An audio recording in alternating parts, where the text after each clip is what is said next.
So at Clearsight, we really provide our clients with a few different services, if you will. The first and primary service line that we offer is M&A advisory.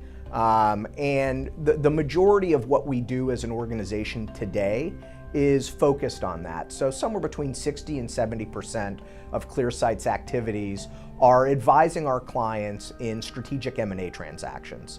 A portion of those will go to private equity sponsors, but the majority of our transactions are helping our clients find the right strategic fit that really unlocks more than financial value, but strategic value for our clients. And we lead them through that process and help them negotiate and optimize a transaction. We also very deliberately and purposefully spend about 20 to 25% of our time focused on providing our clients with what we call growth equity, where we've got a client that is looking to raise capital, $25 to $100 million of typically expansion capital. They may want it to buy out a partner, they may want it to go do some M&A on their own, but they're selling a minority slug versus a control slug in their business. These are private companies, not public entities. And we're effectively helping them lead a process to access that capital in the marketplace, find both the most favorable terms for that capital, but also the right partner, because they are bringing these private equity investors onto their board. They have to live with them. They're getting married in a sense. And so it's not just about the money, but it's the right money and a shared common vision. And then the balance of what we do is really this strategic financial advisory, where we're helping companies understand their current financial structure. Should they be thinking about taking on debt, restructuring their debt, or refinancing their debt, I should say. We've helped companies think about their own buy-side M&A strategies.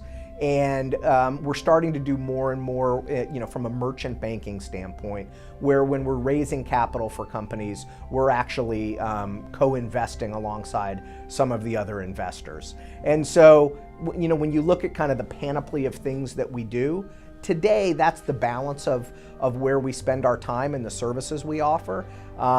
But we pride ourselves on being really an entrepreneurial firm. And so we are constantly evaluating and seeking new ways to add value to our core client base with new services and things that we can offer them that are value add.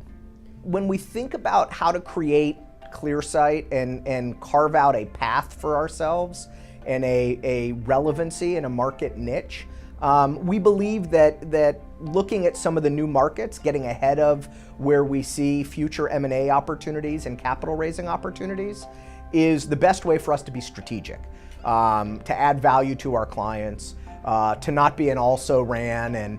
And what I've found when I've looked at other new investment banking boutiques and mid-market focused firms is they tend to get lesser quality deals because the deals that they win are deals that the larger, more established investment banks really didn't want to focus on because of size parameters or some other hair on the transaction. That's not where we wanted to be. We wanted to be a leader in the markets that we pursued.